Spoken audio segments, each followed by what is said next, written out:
Going, folks? We'll get underway shortly, so just grab some food, grab some drinks at the bar, grab a seat and start relaxing and winding down, and there's always some seats at the front. And we'll be underway shortly.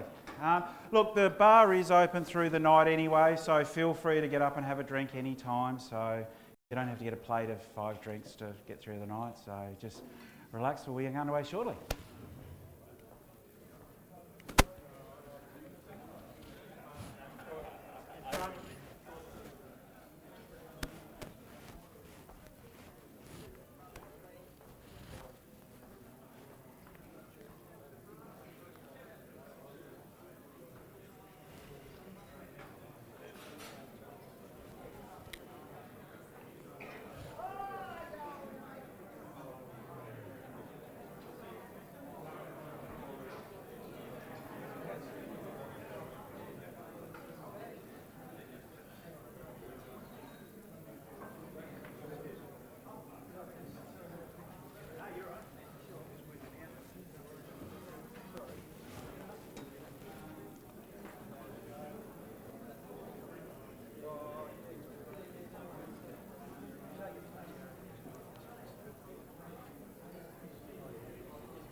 Hang on, here we go. No, that's all good. No, that's all right. And Here, I'll be official mic man. thank you. Just want to say it's an educational night tonight. If you've got any questions, please ask them. I'd like to introduce you to Aaron. He's our property guru. Have a good night. Cheers. Cool. How you going, everybody? Property guru. Okay, so I've got a few expectations to live up to. All right.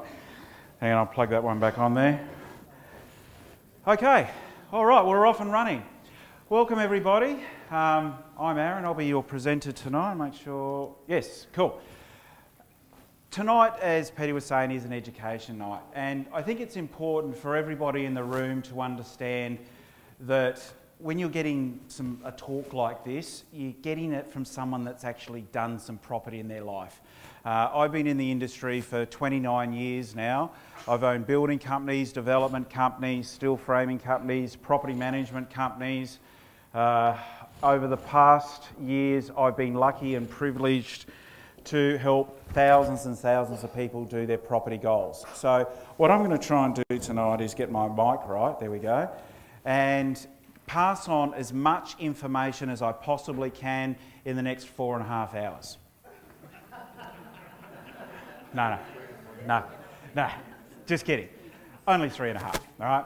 So, no, we're pretty relaxed. I do burn through this pretty quick, pretty fast. It's important to understand and appreciate that with tonight, any of the information that you get, it is all downloadable, right? So we've got some packs there and some information for you just to peruse. But anything that you see tonight and it sparks interest, don't worry, you can download it at any time, get the information and go from there. So that's really the key of the night, is education. I'm not going to stand up here and show you products. I'm not going to say, here's a nice little house down the road or something like that. And most importantly, to appreciate that we don't open the curtains behind us and say, guess what, here's a 5,000 course that you need to buy at the end of the night, all right?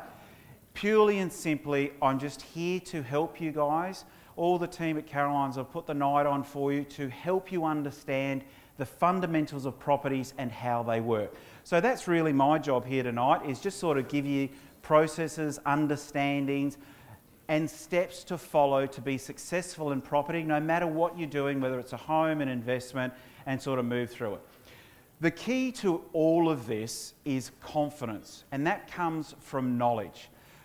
What we find over the years, and everyone that we talk to out there, is that generally we don't take action or do things because we get paralysed by fear of not knowing what to do. We all want to do something, but what do I do? How do I make a mistake? You know, it's not like we're going down the shop and going, well, should I get the crumpets or muffins today?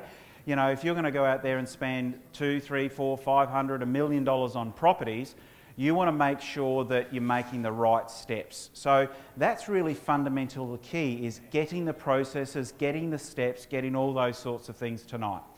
So topics we're going to cover is, where's the property now that the election's all over? What's happening with the lending market? If you're going to buy and sell your home, what are the right steps to do? What's the order to do them in? If you're thinking of getting into, for the first home buyers, what are the grants? What are the steps that you can take? And if you're thinking of maybe borrowing some money, or if you have borrowed some money at the moment and you've got a mortgage on some of the properties, how do you get a better deal? And if you want to build your future, get ahead financially, most people turn to property as an investment. So what are the steps that you need to take to do that properly and successfully? So that's really the key with that. So where is the property market now? For the last sort of few months, we've all been bombarded with what's happening. You know, I'm not to say that Liberal's better than Labor, but one thing that has happened, that Liberal is now back into the government, is that confidence has settled in. All right, I'm not political tonight, but what's happened is that everyone's gone, I know where I stand. And what happens in the property market, it's really driven by people and attitudes and confidence in the market. Because what happens if we're out reading today that, you know, auction clearance rates are dropping and the market's a little bit scary, and I don't know if anybody in the room's tried to get finance over the last 6 months, it's been bloody tough, right? But what's happening now is, you know, the day that the election was out, the next day, everyone was out buying property. Clearance rates are happening. You know, the first home buyers are going, oh, I've got a new grant coming, or I can get into the market so much easier now.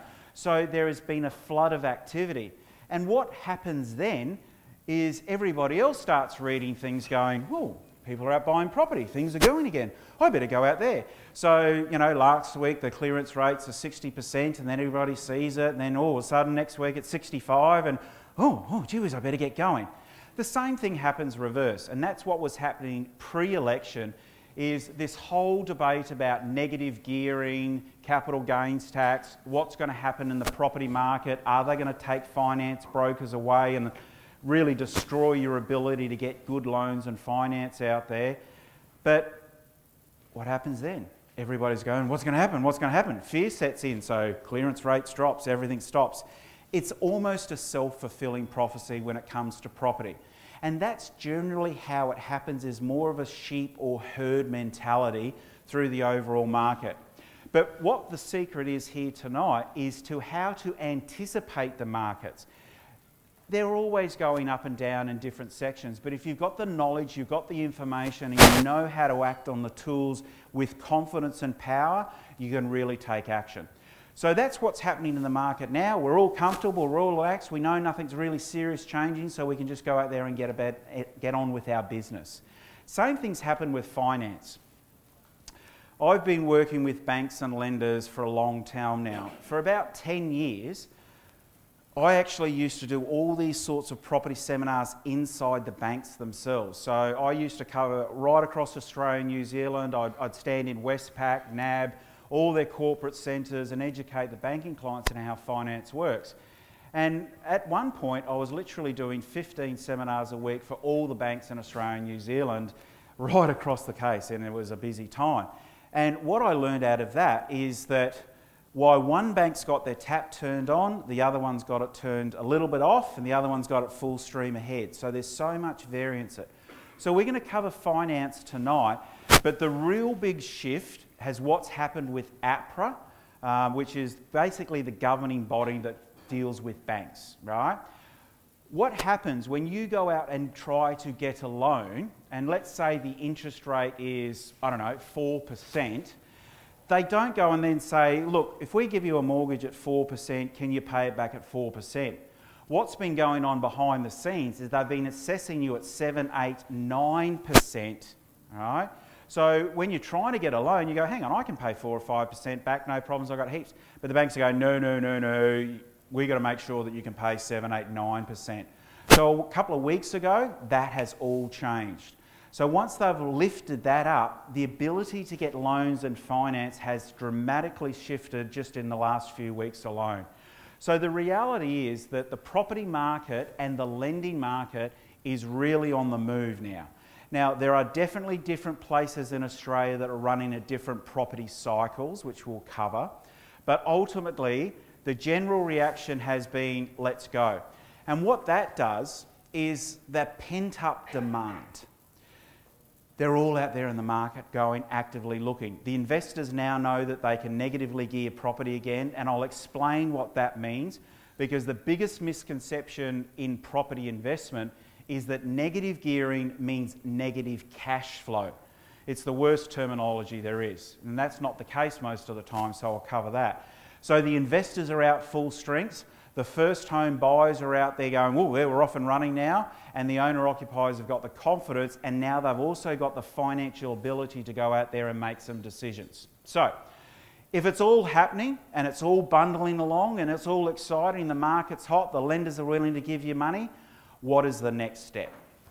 So, the key to tonight is ultimately to teach you processes and very logical, simple steps to follow so that you can make smart decisions.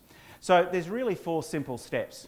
The first one is working out how are you going to make your choice. Is it a logical choice or an emotional choice? Now, we all sort of justify our home as we need a home. The reality is we don't need to own our home to have shelter. Deep down in our core bodies, we also seek out shelter to get rid of those pesky dinosaurs trying to eat us. So we all know our number one priority is to have our home and protect us from the elements. Somewhere inside us, we all love our home. Now, don't get me wrong, I'm not saying buying your home is not the right thing to do. We all want our home, and we all want the best home that we possibly can. So the criteria based around your home is your heart. It is a want. Investment property is a need. It's about money.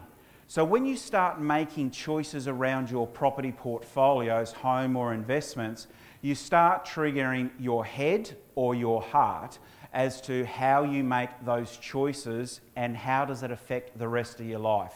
So, when it comes to the property, just curious, is there anybody in the room has the ability to go and buy cash for their homes these days? Perfect, we come back to your place. Don't worry, we're all going home. No, just kidding. The idea is that probably most of us in the room are going to have to go in there and go to a bank to buy our home or an investment property. So what you've got to ask yourself is, when it comes to your home, you're the only one that is paying the bills. So how can I afford to do that? Because no one comes around your house on a Friday afternoon and says, you know what, you're a really nice person. Here's the money to pay the mortgage off.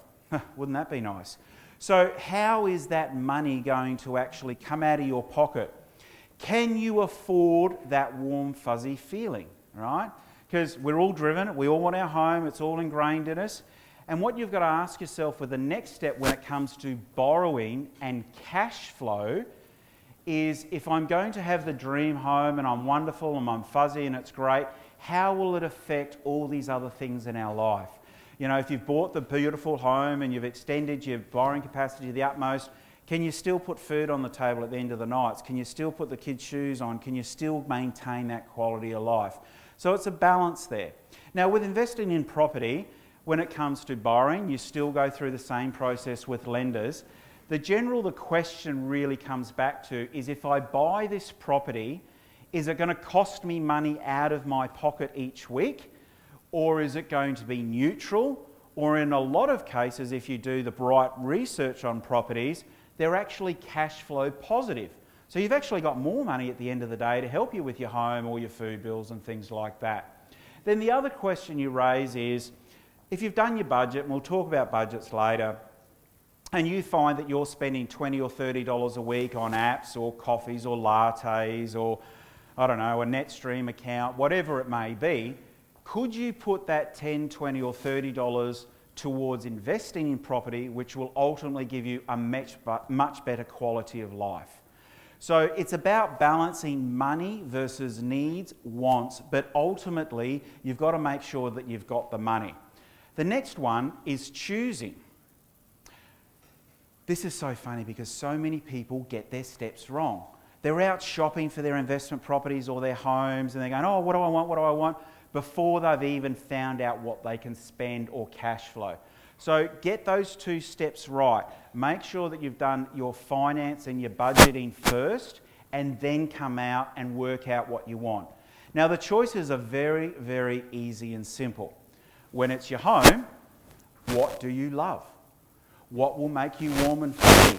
Because the reality is most people are going to be in debt in their home right up until retirement and even past that. And that's okay because we're all about emotional creatures and we want to feel good. So if you are going to be in debt for the most of your life, and I'm going to show you ways of fixing that problem as well, love it. Where do I want to be? I want to love it. With an investment property, it's the complete opposite. You are not going to live in it. It is a money-making machine. It is only there to create money for you and your family. So your criteria around investing in property is quite simple. What will make me the most money with the least amount of risk and the least amount of hurt out of my back pocket? Simple as that. Then, once you've gone through these steps, you've actually got to find some products. So who do you actually work with? So when you're starting to decide, and yes, I know we're First National and we're all wonderful people, but what you've got to take that is one step further. If I'm going to get people to help me, because you may be living in the Sunshine Coast at the moment, but downsizing in, I don't know, going to the GC, or you love the heat and crocodiles and tarantulas, so you want to move to Darwin. So you want to make sure that the people that you deal with are national. You want to make sure that the people that you're working with can help you with all the different choices. They can help you with investing, properties, buying and selling all across the globe. And, you know, you've got to make sure that you like dealing with them as well, because we want to have that good personality. So, 4 simple steps. What do I want? Is it emotional? Is it logical? How do I pay for it? How do I cash flow? Choosing the right one and getting the right people. So let's start with homeowners. Now, there's a first step on the ladder being first home buyers. Is there any first home buyers in the room? Just curious. No? All right. Oh, yes, we've got some. Perfect. That's wonderful.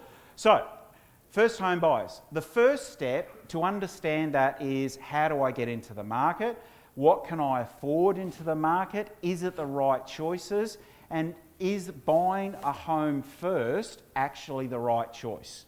So the real kicker in getting into the market is having some money.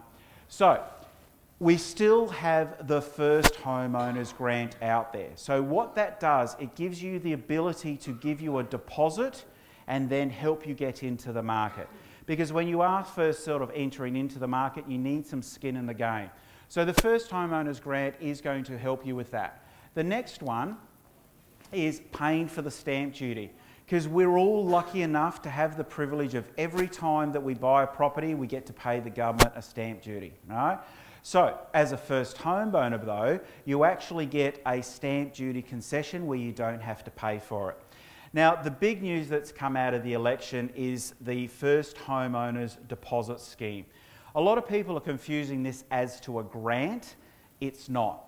What the government are saying is that if you've already saved your 5% deposit, what we're going to do is guarantor another 15% deposit so that avoids you paying mortgage insurance, which is another bank fee that they stick on when you're under the wrong LVR. Now, people are going, what's an LVR? I'll explain that in a sec. But basically, if you've only got a 5% deposit, the bank's going to charge you extra fees because you're a bit more of a risk. So the government will guarantee that. Now, they've said that there's going to be 10,000 of those. So if you are going to go down this path, get in quick, because last year there was 100,000 first home buyers, and now that this has come out, everyone's going to be scrambling. So if you're thinking of doing it or taking advantage of it, make sure that you start prepping for it now, because when it kicks off January 1, I know there's going to be thousands and thousands and thousands of people doing it. So just make sure that you're prepped and ready to go. Now, if you are having difficulties of actually saving your deposit, there's a little known scheme out there, what's called the Super Savings Scheme. So the advantage is that you can now make concessional tax or contributions to your superannuation fund. Now, for the people that understand super fund or the ones that don't, basically what happens is that you put money away into your super fund and you can't pull it out till you retire, okay? But the good thing about super funds is they do generate wealth a lot quicker, and the money that's going into it is at a better tax rate. So what the super scheme is designed to do is that you can be contributing towards that, getting a better return that you would just in your normal term deposit in your bank, and then when you're ready to go, you can actually pull it out of your super and you don't have to wait for retirement. So you've got to be a first home buyer, you've got to be able to do it, but it is a good advantage to go down there and do it. So if you want to get into the market, you've got to have some money to get into it. You can take advantage of the grants, you can take away saving things, or one of the best ones is ask mum and dad. All right?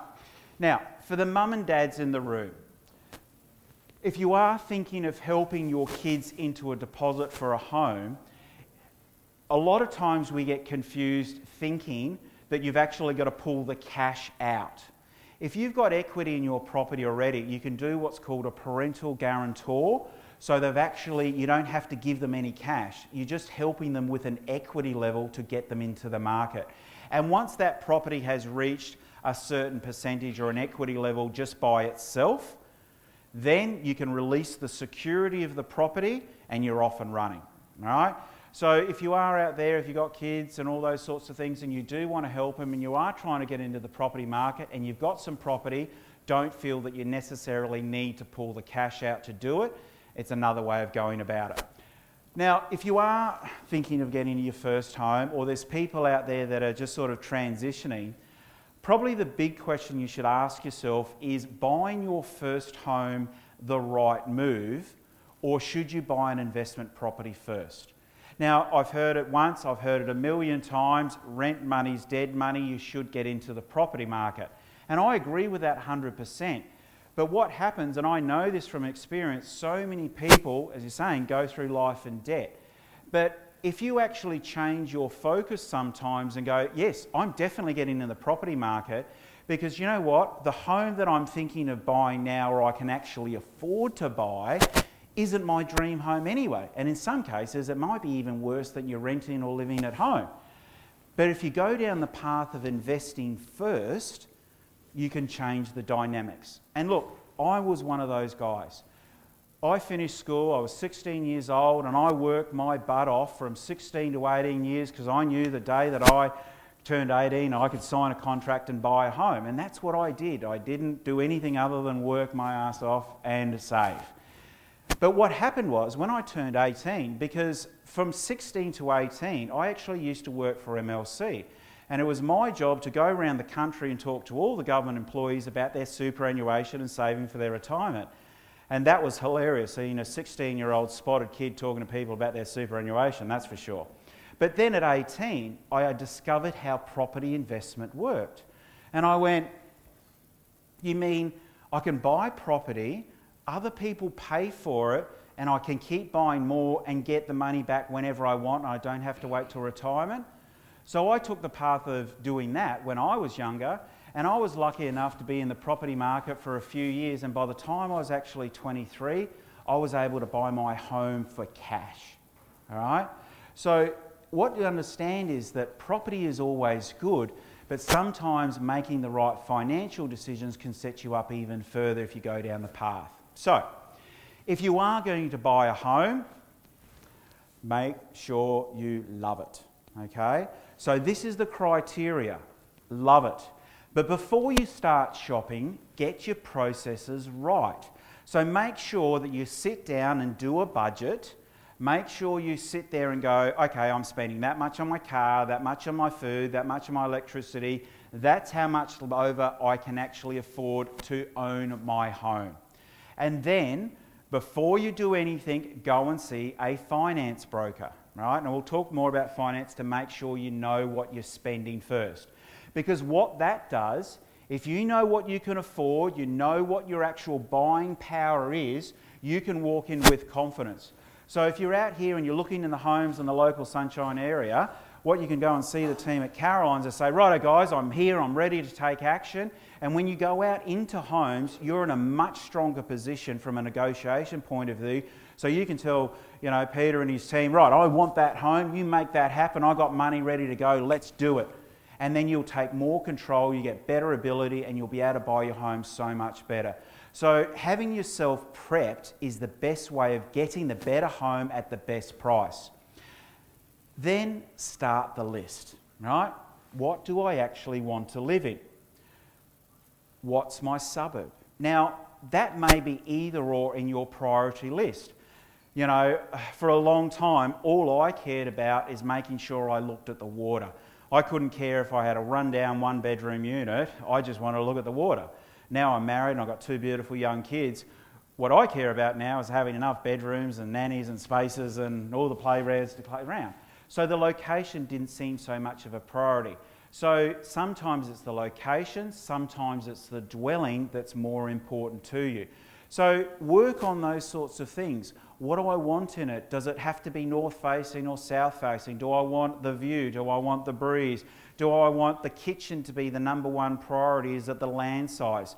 So create that list so when you start going into the homes, you're not distracted by the colour of the paint or the little door handles, which most people do. They walk in and go, yep, that's got yep, sweet, good, right? And what happens, instead of spending 3, 4, 6 months trying to make choices, you can make them straight away and you're off and running. Now, we're all transitioning in life, right?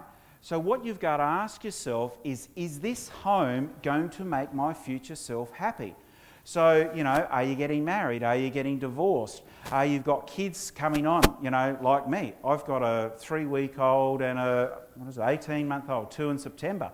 And, 2 years ago when I had properties, my wife and I were in a beautiful 2-bedroom unit looking at the water, and all of a sudden kids popped up and I go, oh, okay, I need a bunch of rooms now to fill the house up. So make sure that if you know things are starting to transition into your life, so if you're younger, you're probably, in your relationship and you may be having kids, make sure, is this home, because most people stay in their homes 5, 10, 15, 20 years. Will this work for you? If in your 40s and 50s and you've had the kids, then, maybe you've got some 18, 19-year-olds at home and you're saying, get out, go on, off you go. Maybe you're starting to resize and retune what your lifestyle's all about. So start thinking about these sorts of things when you choose it. What is it going to happen in 2, 3 years? Is this going to be right for you? Is the home that I can afford now actually my dream home? So once you've got your criteria, you should have a big A criteria and a B criteria and a C criteria. And once you start working out what your money spend is, and you start looking at these products out there in the market, You can go, you know, that was a beautiful house, but it ain't going to work for me. So where do you start to compromise? And that's a really important thing. And do I go, well, yes, that's perfect for me, or do I actually hold off, reassess my circumstances, make some more money, and then come back and buy the right home? So it's getting the priorities right. And this is the big issue. Because, just a bit of housekeeping. If you've got a phone, just flick it on silent if you could, that'd be cool. There's always one. I'm generally the one in the room. Mine will probably go off in a sec. If this isn't the home, or this is the home, and I'm out there making the decisions around my home, how is it actually going to affect you? Because what happens, and if anyone's been to an auction, and you might have been in that situation, you're out there and you look in the home and you go, yeah, I want it, and you know, the bidding circle's going on, and you're at the auction and it's all happening, and you know, you're sitting there with your husband or wife and somebody else is bidding against you. You go, no, it's our home, we love it. Don't worry, honey, I'll sell the Harley and the Tenny, I'll get a second job, we'll make it work. And all of a sudden you've overcapitalised yourself because your heart lets you run away with it, right?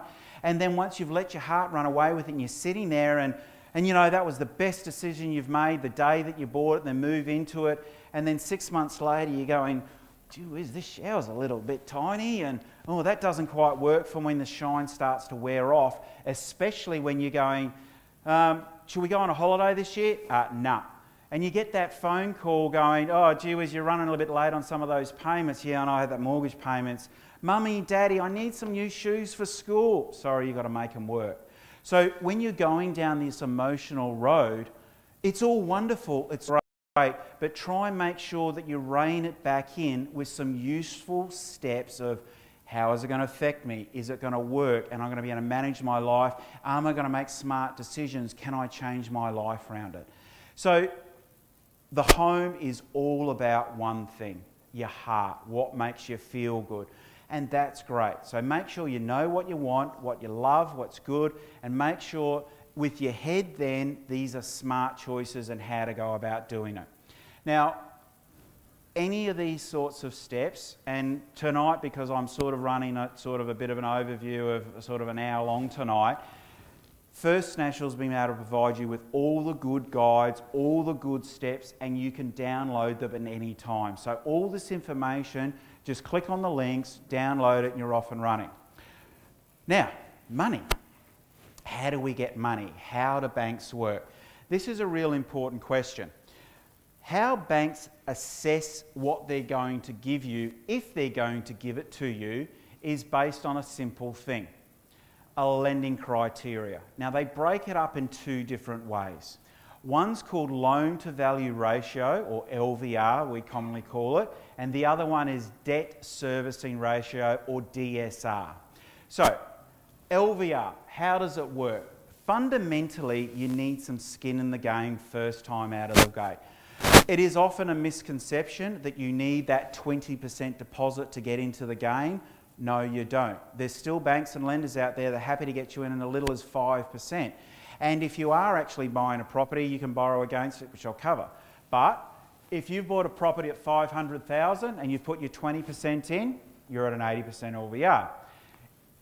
$600,000 property, you've already got some equity in it, or that's the debt level, that's your LVR. Now, what combined LVR is, if you already have a property, what happens if we're thinking about buying another one, whether it's investment or helping our kids or whatever it may be, we're confused that you then have to go through that arduous, painful task of saving up another deposit. See? I told you. There's always one in the room. All right? So, how does it work? If you have a home at the moment and you've got a new property at $400,000 debt, right? Now, current home, $600,000, we owe $450,000, new property. Now, in most cases, not only do you not have to save another deposit up, you can borrow 100% and you can even borrow the purchasing costs. So in this scenario, I've just said 20 grand in stamp duties and legals. This is all examples tonight. So the new property's 400, and I'm going to borrow the purchase plus costs. So our LVR is actually now a combined LVR. Does that make sense? Yeah, cool. So the DSR is basically, can you pay the money back? So the bank's sitting there saying to you, right, I'm going to give you this money. Please show me that you're going to pay it back. So what they're going to do is they're going to look at your income and your outgoings, right? So what's the money coming in? Now, obviously, we've got our wages, or if you're self-employed, the money you're pulling out of the business. Maybe shares that you've got there that you can put into the mix. Possibly you're renting a bedroom out or Airbnb occasionally, so what sort of income have you got there? And then your outgoing expenses.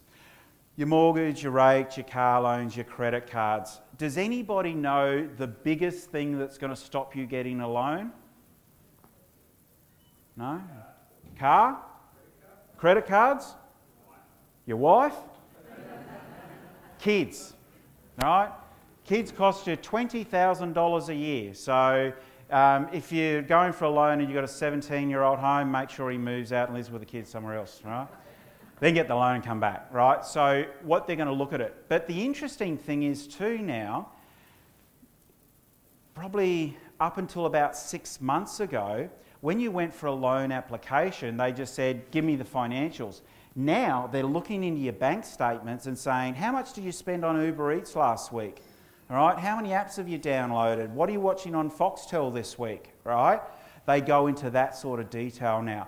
So if you're gearing up for a loan in the next month or two, eat at home. Don't dial it in, all right? And stop, because they're going to look at that. So that's how those sorts of things work. Now, the biggest thing I can help you with tonight is go to a broker. Don't just go to one bank and just go, yeah, I've known that guy for 20 years, I played golf with him, who's a bank? And before you even start shopping a property, go and get a borrowing capacity done. And again, this is a different conversation because most people confuse borrowing capacities with pre-approvals. What a pre-approval is actually going to the bank, lodging an application, so it's now on your credit score and you're halfway to a mortgage, but it's still subject to a lot of things, the property that you buy and all that sort of stuff. So you're now locked in, right? And that's generally, if you walk into your current bank, that's the first thing that they're going to do. Say, right, just sign that. That's wonderful. Right, I've got you. A borrowing capacity is something completely different. It's going out there and going, how much could I borrow? It's not getting a credit application, it's not getting a loan, it's working out who I can borrow it from. And the real key is shopping the banks. Now, we had a client, real life example, she came to us and said, look, I'm thinking of buying a property at $270,000, what can you show me? And we go, oh, well, lots of stuff, great, no problems at all. We go down that path of actually looking at product. 270. How did you arrive at that number? She said, look, I just went down to my bank manager and that's what he said. And I said, would you like a second opinion? And she said, sure, no problems at all. Probably wasting my time though, because he's a good guy. When we punched it into the calculator and it took almost, I don't know, a few hours and we spent the time in researching, we actually found that the client could borrow up to $560,000.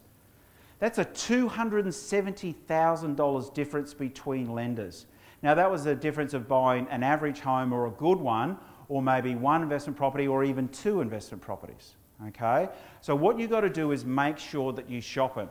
Now the biggest thing in shopping them is getting valuations done on your properties. Same client, we lodged it through the process, we got pre-approvals done on the property, and we found that there was a $110,000 difference between three different lenders. It's amazing the difference between the banks, all right? So what you've got to do is go out there and shop them, because it's not the serviceability that changes so much, right? Your income's your income, your debt's your debts, what you spend on your kids and your food, that ain't going to vary. Like you can say, oh, I'm not going to have a coffee this week, it ain't changing it.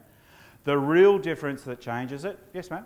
What happens when the valuation on your property comes down low when you're either trying to sell or get a mortgage? Okay, well there's two different things on valuations, right? What I'll do though is I want to answer every question, and I've got question time at the end, so if you've got one, let's get them all at the back. But there's two different valuations. There's the valuation to sell your home at. Now, the reality of what your home is going to sell for is whatever the person's going to pay for it at the time. Simple as that. The market is whatever the market is. A valuation for borrowing purposes is a completely different thing, because what the real estate valuation and what you could sell it for tomorrow is not what the bank's assessing at and what they'll value the property at. So it's two completely things. You need to make that clear. All right? And that's why you need to go to brokers that can shop your valuations to find out who's going to give you another valuation. Now, if you're selling the home, that's not really relevant, because if you're going to sell your home today, what you're going to get, the real value is whoever's going to make you an offer that can actually settle on the property. But getting the valuation because you want to get a better value, or you want to refinance, or you want to buy another property, that's a bank valuation. But if you can only get 20% deposit and you need your bank to come in at the 80, and the bank values it lower than 80, so you can't borrow, what happens then? My point is, you're saying that bank. What I'm trying to say is that there's 40 banks out there. And that's the point of, that last slide. Same property, same day, Mr. Bank said you've got $670,000 for your value of property, and Bank C said it's only worth $560,000. So Bank A, you've got an LVR of 95%, where Bank C, you've actually got an LVR of 75%. So that's the whole point of this, is you've got to shop your banks to get the best deal, and they swing hugely in variations. So get the valuations, get the property brokers, and get the advice from an expert finance person. Now, what does an expert finance person mean? Firstly, the broker has to cover all different areas, right? Now, when it comes to a broker, you've got to ask them a couple of simple questions. Are you just specialising just in little local home loans in my area tomorrow, or do you do the full gambit? Can you help me with house and land packages? Can you help me with lending in self-managed super funds? Can you help me in lending in other states? Can you do cross-collateralisation? Can you do offset facilities or debt reduction style loans? How is that going to work? But what a good broker will do that's got platinum status, when you go into them and get a borrowing capacity done, they can organise those valuations for you up front at no cost. So what would happen is, if you said, I'm going to go to Westpac tomorrow and I'll go down the road at CBA, if you're doing it yourself, you may get to 2 or 3 brokers over 2 or 3 weeks or a month, and you go, oh gee whiz, the first bank was a better deal, and you go back to them, sorry, my lending criteria has changed, and it all goes. That's the problem. Where if you actually go to the right finance broker, they can shop all of the banks, all the lenders within a 24-hour period, and if the valuations aren't coming right, they'll order pre-vals across all the banks and find the one that's going to give you the most equity instantly. So very, very important. So make sure that your broker can do all the job and get it right for you. Now look, we've got some guys here from Rams tonight. You may have your own brokers. But one thing's important to understand, if you can't find the right help, the team at First National has our own finance division as well, right? It's their job to go out there and help you find the right deal. So I'm not saying use us or them or anybody else. What I'm trying to say to you is go and see the right broker and shop the finance to make sure you get the right deal. So, banking and finance, right? Easy, simple, good process, use the right brokers. If we're thinking of investing in property, this is a very, very different situation. Do not assess it with the criteria of, oh, I like it. It is not your home. It is an investment. It is only there to make you money, to pay your mortgage off sooner and give your family a better quality of life. I don't use the term investment property in what I do. I just simply call them widgets. A widget, in my own made-up word, is a simple tool to do the job.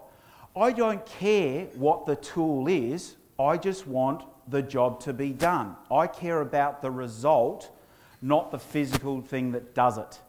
All right? So this is a big transition in how you think about property, because all you want from an investment property is for it to make money. You don't care what it is or what it looks like or what it is, other than is it going to make me money and what's the best job for it. Now, if you're thinking of buying investment property, I know that most people in the room go, yeah, I wouldn't mind one of them. Wrong question. Do I need an investment property? If I want the best home and if I want the best quality of life, stop asking, do I want an investment property, but ask yourself, do I need more money? Do I need more money? That generally comes from what's called financial freedom. And financial freedom is a really interesting term in my industry. And it depends on where you are and who defines it.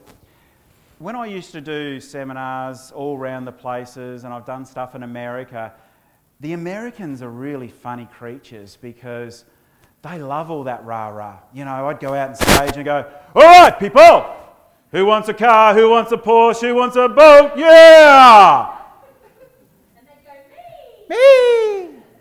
Now, I do that in Australia and everyone goes, oh, who's this wanker here? Don't get me wrong. I love my boat, I love my Harley, I love my travel, I love all the toys. But that's not financial freedom. Financial freedom is a very simple thing.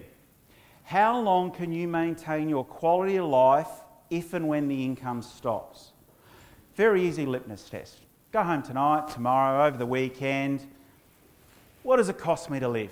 My rent, my mortgage, call it $1,000 a week, I don't know. Then open up your banking app and go, how much have I got in my banking account or my offset facility? I got $5,000. So how long have you got financial freedom for? 5 weeks. Then you get the phone call, we're just coming around to collect your car. Please pay that mortgage. Come and collect the kids from childcare because you haven't paid the bill today, right? Financial freedom, do never confuse it with toys and lifestyle.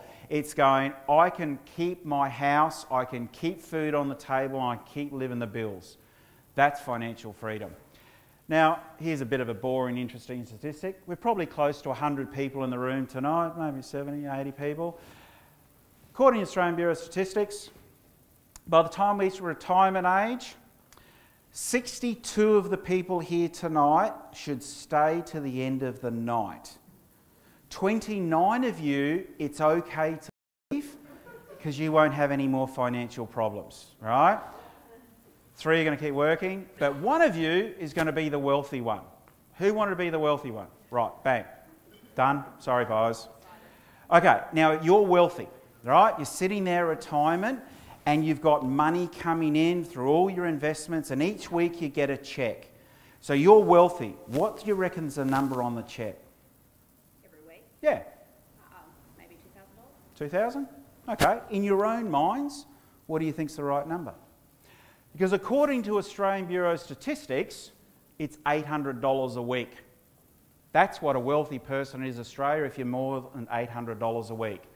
80% of this room, and maybe not this room because you're here tonight and you're doing good steps, $333 a week is the average retirement income out there. It is scary, all right? So, why do we need financial freedom? Now, do you know what? It's funny. I used to spend 20 minutes and talk about statistics and blah, blah, blah. And I talk to all the clients sort of generally on the way out and the next day and go, oh, so what do you think? Oh, yeah, none of that. I forgot about it. It wasn't relevant. What I can tell you is that the only way that you're going to change your life, have the better homes, the better financials, is you do a very simple exercise. Am I on track? Where am I today? Now, if you've got a phone, feel free to pull it out now, but I'm going to do this exercise because this is a tool that we have on our website and anybody can use it. So, I'll just Oh, hang on. I always get told off. I've got to wear my glasses now because otherwise I'm not going to see anything. So this is just our website. We've put some tools up there for you to use. All right, so this is our little toolbox. Okay. Now, this is what... Oh, where'd it go? Here we go. It's even got the glasses on. I'm not doing a good job. Okay. Here we go. So are we on track? Now, I'm just going to walk you through this one to sort of show you how it works, but feel free to do this at any time on home and even do it now if you like. So, ideal incomes come retirement day. So what you want to do is start off with what are you earning now? So, typical Australian, 80,000. What do I want to retire? Interesting question. 50% of the room will go, I don't need as much, my home's paid off, it's all good. The other 50% of the room go, I got a lot of time on my hands, so I want to play a lot of golf and play with my toys, so I need more. So why don't we call it, split the difference and say 65,000 you might need. Now, this is the number one number that why I do what I do. Survival mode. Even if you need that lifestyle and you've got your home paid off at retirement, your home's still going to put its hand out each week and say, fix me, put water in me, pay my rates, look after me and love me. And if you want to live past 2 or 3 weeks, well, you need some food. So what is the baseline number that you need to survive on? So the average in Australia, most people say that they need about $1,000 a week, right? There's no right answer here, I'm just trying to show you how it works. So what we do is we ask ourselves, where am I right now today? Okay, so if I've got a home, I don't know, 500,000. So what do I owe on that? I don't know, maybe 250,000. I don't know, I may have an investment property. I've got a little nice unit down the beach somewhere. It's worth 350. I probably owe 250 on it. Shares, oh yeah, I bought some Telstra shares a little while ago. In my super, the average Australian super these days is about 150,000. Cash in the bank, gee whiz, most people might have $2,000, $3,000 in there. Other assets, right, other assets, let me define what that is. Anything you can sell to eat. Vintage cars, Rolexes, gold bullion that you've buried in the backyard, maybe that extra kidney that you didn't need that much, right? So anything that we can sell, maybe call that $15,000. Now, credit cards, don't worry about the limits. We need to worry about the debts. So I got $20,000 worth of credit card debts and maybe I got a $10,000 car loan. Right, so what's left? My total value of assets is $1 million, and if I sold everything today, I'd have, after my debts of $530,000, I would be left with $500,000. Now, what this means, if I now put my $500,000 into a term deposit, a super fund, a property, whatever it is to give me an ongoing income, because that's the thing, you need a lump sum that's producing a return to keep eating year after year for those years of retirement. Now, if you got a 5% return, that means you'd be living on $25,000 a year for the rest of your life, or what's that? $480 a week. Now remember, you don't have a home anymore because you sold it. Don't have any investment properties anymore, you can't live in them. So whatever's left over, you now find somewhere to live, maybe at the kid's house. So the next step is, how much do I actually need to make?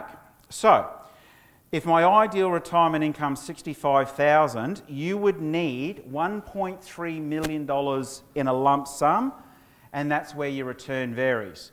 So, if I only got 2.5% after fees, tax and charges, well, I'd actually need $2.6 million I need to generate. So the next question is time. How much money do I need to make? Well, if I need 2.6 million and I got 500 grand to my name, that means I need to make $2 million. How long have I got left to do it? Well, okay, I don't know. Well, if I'm average age, 45, I've got 65 years I want to retire. That means years left to retirement is 20 years. That means I need to make $100,000 a year to reach my retirement goals. And the room's gone quiet. This is why we have an open bar. all right? Because when you actually do this exercise in real life, your reality is going to shift. So I encourage everybody over the next week or two, pull your head out of the sand and be honest with yourselves and say, that's where I'm at. What's my next move? All right, so that's really the key with that. Now, with other calculators there, you know, we've got the buying guides if you need them. We've got retirement calculators, stamp duty, home loan calculators. So all the tools are there for you, right? So the only reason I bring that exercise up more than anything is I want everybody in the room to start making smart choices. So if you've done that exercise and you wake up in the morning and go, you know what? I need more money. Now we start thinking, how do I make more money? My home's not going to make me more money. Yes, you'll probably get some growth over the years, all good, but we've got to start turning to investment. So the biggest way most people do it is generally investment property. So how does it work? And more importantly, how do you be successful at it? You know, over the years I've seen these people write all these books, I have 100 properties in 7 years and blah, blah, blah, blah. None of that's relevant how many you've got unless they're making you money, right? So that's a real key to it. So, number one rule, folks, buy with your head and not your heart.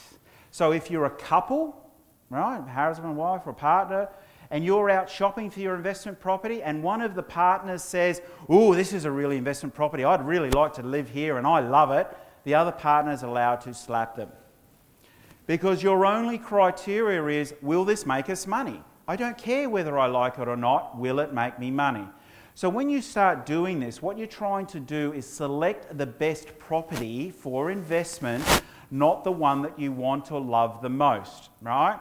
Now there's lots of different strategies out there and we'll have another night in a few months' time to discuss the different strategies, renovation, all those sorts of things, old, new. They're all good in their own different ways. What I'm trying to get across for you tonight though is what's the right one for you.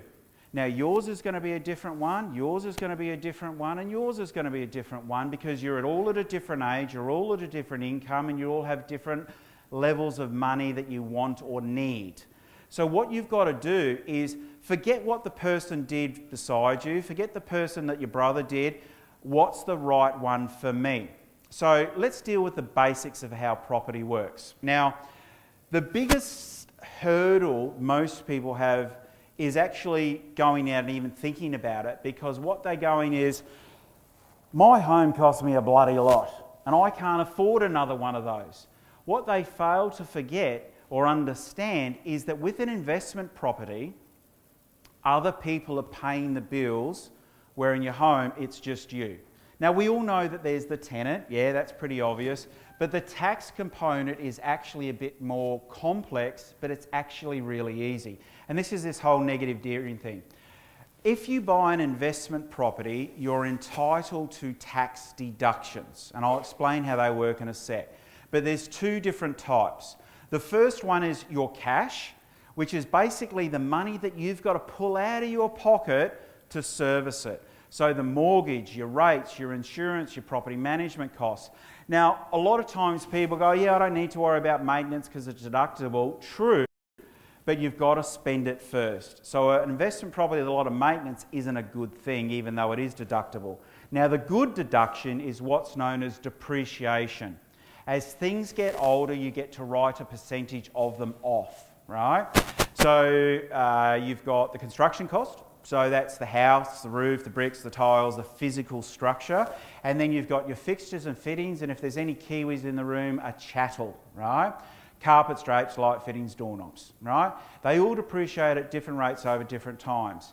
Now, they were talking about the gearing thing changing, but what Liberal did about a year ago now is that they stopped you being able to claim your depreciation on old versus new. So you can't claim the depreciation on your fixtures and chattels on an older property, but you can claim it on a new. And I'll show you how that works in a sec.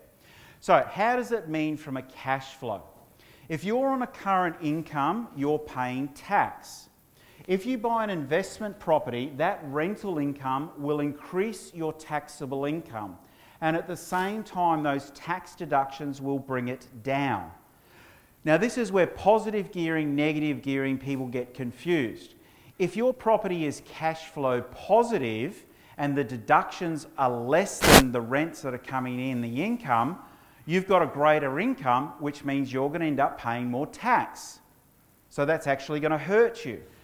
If the deductions are actually greater than the rental income, you're going to have a lower taxable income and you're going to end up getting a tax rebate.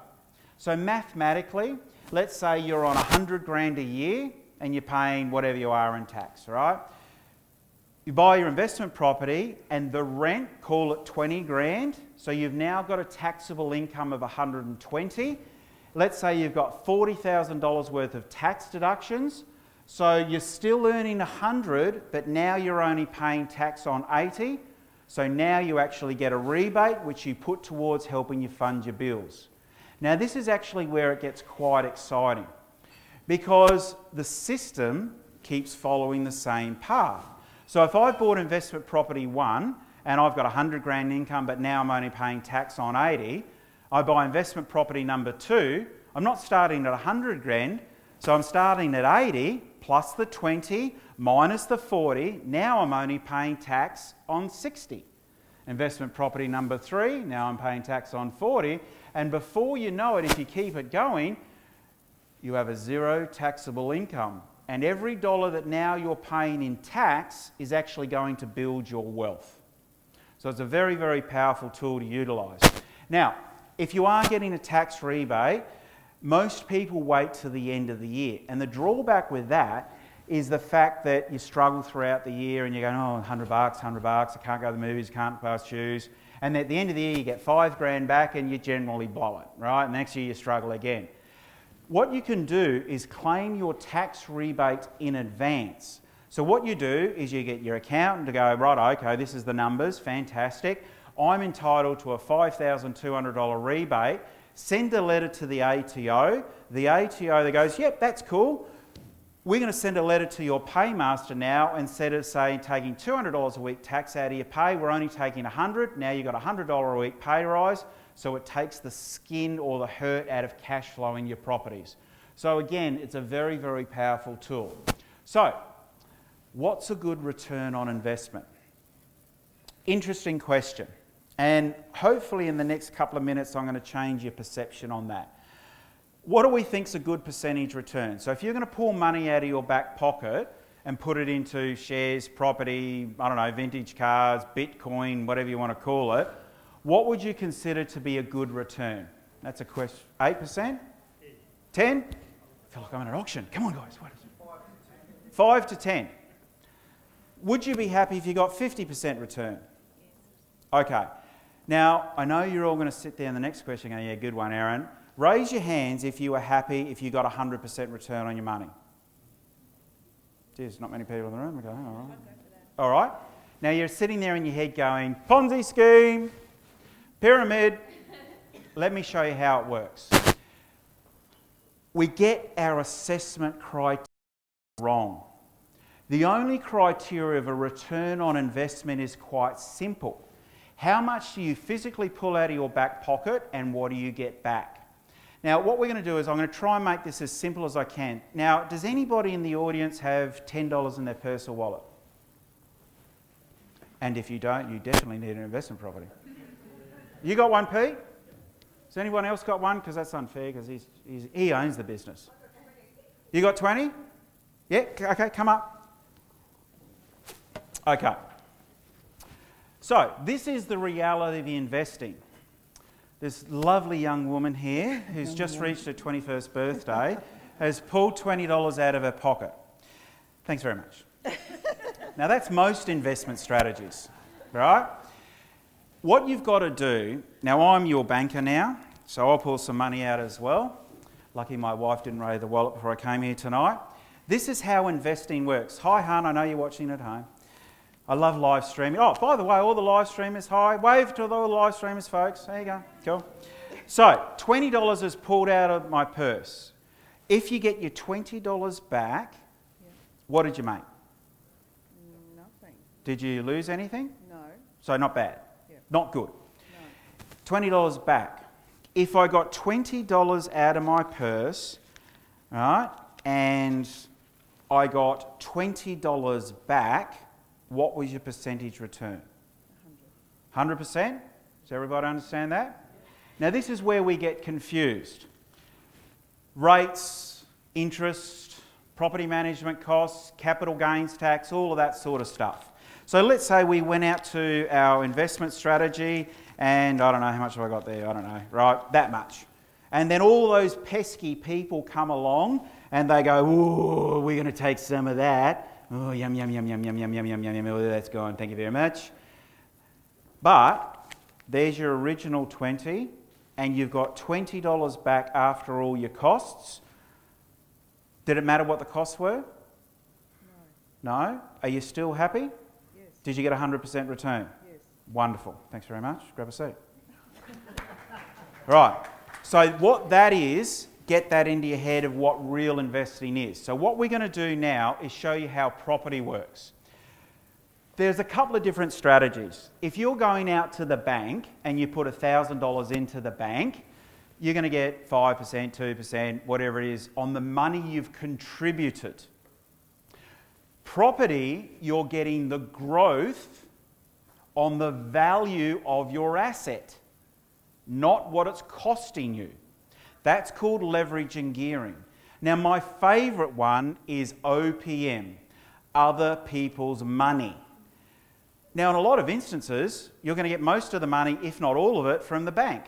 And then you're going to get the tenant to help you pay it and the tax man as well. So you've got all these other people contributing to your investment strategy. So how does it work? So what we're going to do is just pull a bit of software up here. Here's a bit of a maths component for you.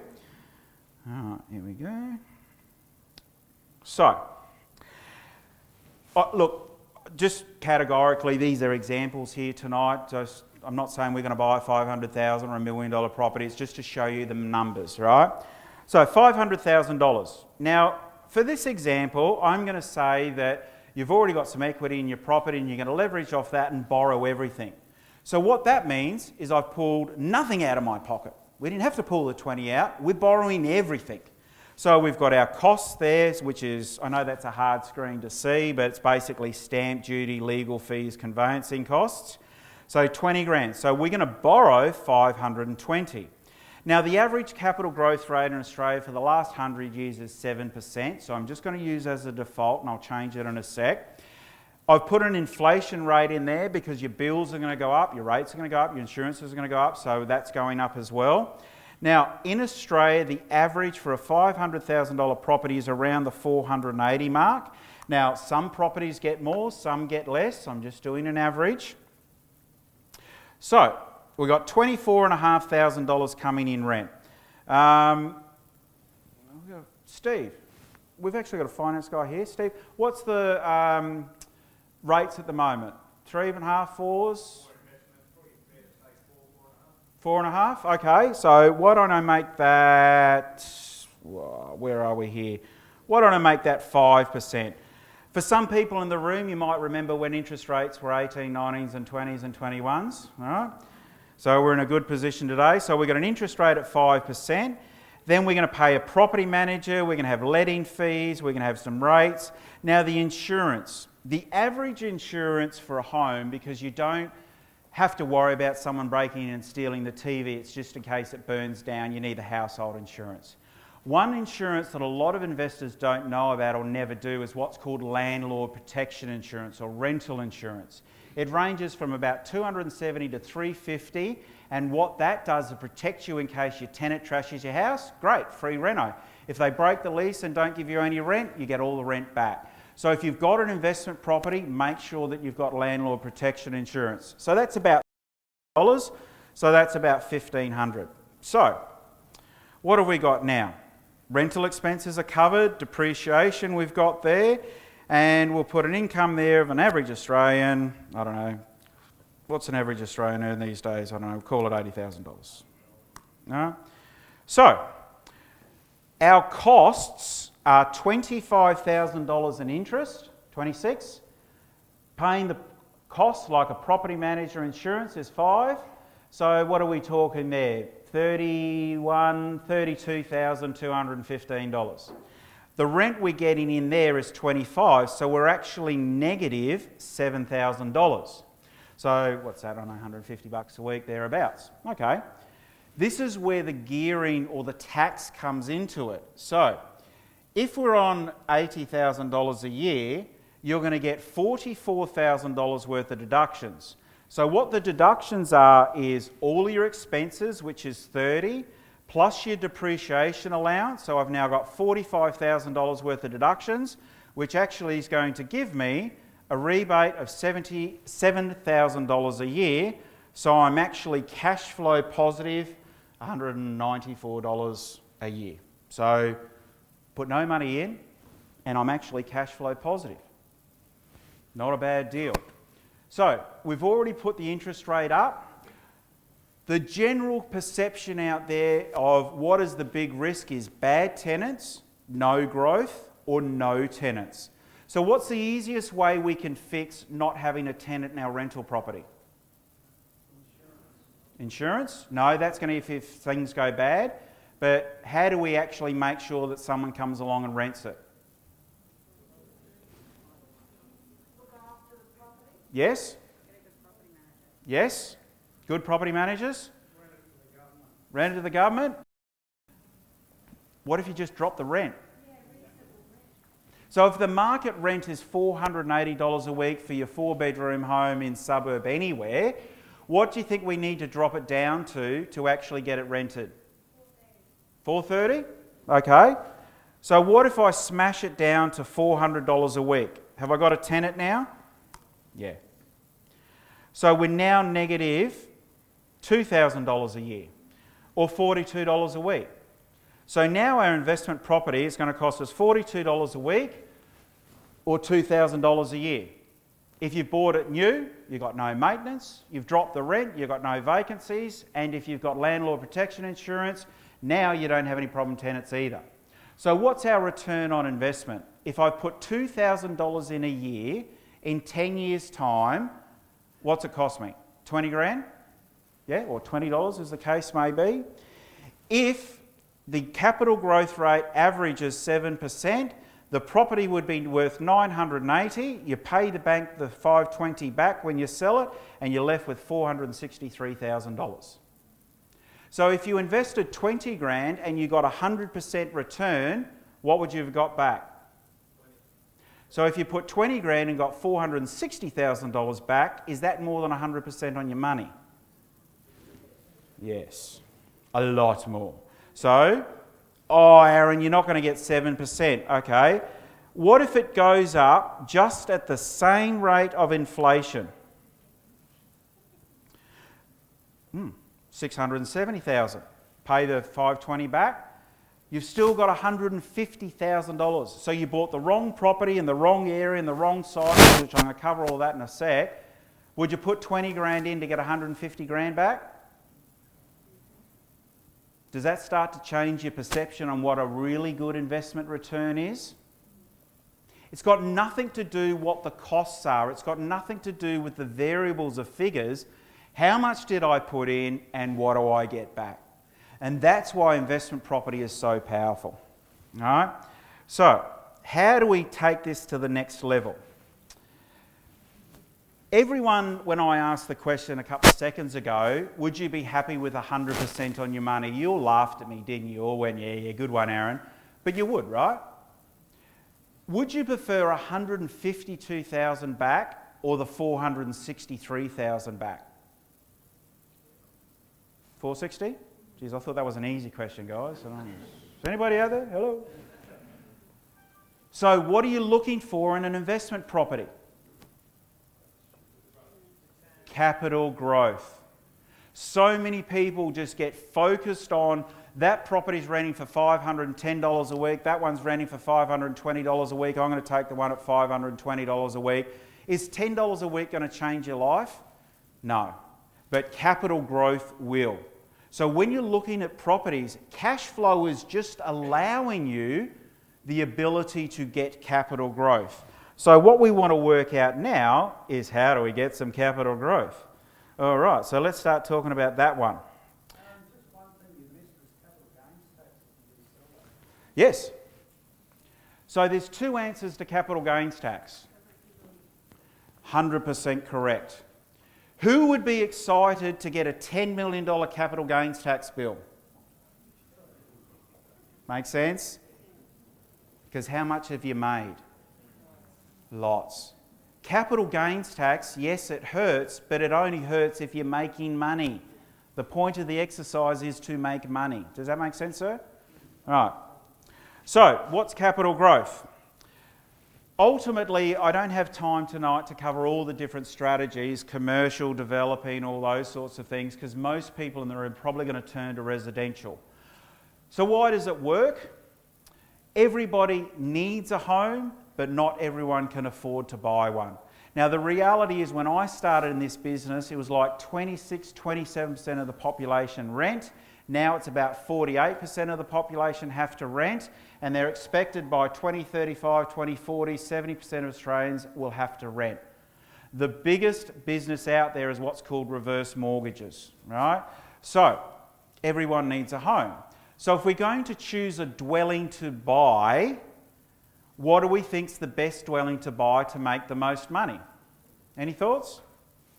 Which one should we go? Yes, ma'am? New, yes, but we're talking about should it be a new house or a new unit? Land goes up, building depreciates, right? So what's got the most component of things that's going up? The house. What's got the biggest component of things that's going down and not going up? Unit. Now, all of that's good in theory, but I want to change your thought process. Everybody thinks where you make money is when you buy it. That is not the case. It's when you sell it. So every time you go and buy a widget, your question is, who am I going to sell it to in the future and who's going to pay the most for it? Who pays the most for their properties? An investor or an owner-occupier? Owner-occupiers, because we get emotionally attached to them, don't we? So when you start thinking of a dwelling type, what dwelling type is going to appeal to the most owner-occupiers out there? Generally, it's got nothing to do with the land size, it's the dwelling size or the rooms. Because what happens when we start out in life, you know, we're at home, great, we're thinking of moving out of a home.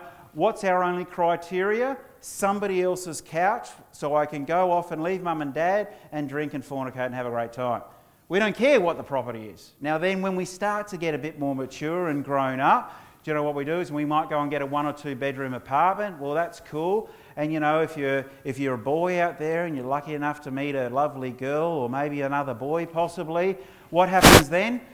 You lose your wardrobe, and the first thing they're going to say is, guess what, you're parking in the street. And if things go really well with husband and wife and you start having kids, guess what? You need another room and you need another car spot and all those sorts of things. So the vast majority of us Australians out there, what they're looking is for 3 and 4 bedrooms with double lock-up garages. And that's what you've got to start thinking about when and what to buy. So where do we buy it? So quick question. Is it better just to focus our energy just on one location or look at 2 or 3 different locations? 2 or 3? So maybe 5 or 10 or 20 locations to actually start finding out what's best. Is that right? Okay. So this is where what we've got to do is if we're going to start comparing locations, how do I know what's the right one? So what I did, like when I started out at 18, I went, okay, what do I do here? I want some capital growth and I need to compare the different things. So I need a checklist. So I just created the word capital growth checklist. So if you're going to write a list down of all the positive things that we're looking for an area to attract people to want to buy in there and make it more valuable, you need some form of checklist to comparison. So what should we put on our checklist, folks? What do we think? Schools? Infrastructure? What does that mean? What's that? Schools, hospitals, transport. What else? Supermarkets? Beaches? So, the general rule of thumb is most people go infrastructure. You've got to make sure that the area's got some jobs because people need to pay you some rent and ultimately get a mortgage and buy it off you. So don't buy in one-horse towns that don't have any jobs, right? So make sure that there's an area with a good economy. Does anybody know that someone's moved to a better area for the school zoning? Right? Schools are very powerful. Shopping centres, public transport, medical facilities, recreation. Oh, I got the slide wrong. Pubs should be in the recreational department, right? Water, relationship to airports. You want to be close to it, but not next to it, like Dale Carrigan. All right. So, sorry, an old castle reference. All right. So, supply and demand. How many properties are available in that area? Is there a lot of land or is there not a lot of land? What's up for sale at the moment? But more importantly, the zoning. Because you might have your beautiful leafy suburb today, but the council or the government just says, guess what, we're going to stick up 20 high-rises at 100 stories each. Throws out a whack, right? What's the flip side to the coin? Population growth. So where are the people moving into? Where are they going? And most importantly, what sort of style of product do they want, right? So supply and demand. What's the ratio of owner-occupiers to investors? For the owner-occupiers in the room, we all know what we're doing Saturdays and Sundays, mowing the lawns, fixing the gutters, painting the house, looking after and loving our homes. Do our tenants do that? No, right? So what happens is in an area with lots of owner-occupiers, we're now getting a better suburb because the homes are being maintained, they're being loved, but also most people don't sell their homes that often, so the amount of supply of stock's also different. Now, the amount of cash flow is also part of this as well. Because if you've got a property that's highly populated with investment properties, there's more available stock. So what's the tenant going to say to you? I'm the investor. The tenant comes up and says, why should I rent your place for $400 a week when there's 50 out there and they're all saying $360, $370? So getting the ratio right, and that's very important. Now, all of that is wonderful and all of that is great, but it's not the starting point. The starting point is actually property cycles and how do they affect you. Now, what happens with property cycles is the markets are either going up or down. Now, in Australia, property cycles on average run about 10 years. Some are 8, some are 12, but that sort of seems how it works. Now, in a property cycle, it's either going up or it's going down. And this actually starts thinking in a different way now because the reality is property doesn't double every 10 years, it doubles in 3 to 6. You've just then got another 3 to 6 years of flat growth, right? So what we've got to do is understand that property cycles are different. Now this is where things are starting to change. If I'm a homeowner and you're thinking of selling and it's a downward market, sell it quick. Go and see the team at Carolans, make sure that you've got your strategy right, get going, hammer it, because it ain't going to be worth the same tomorrow, it's going to be less.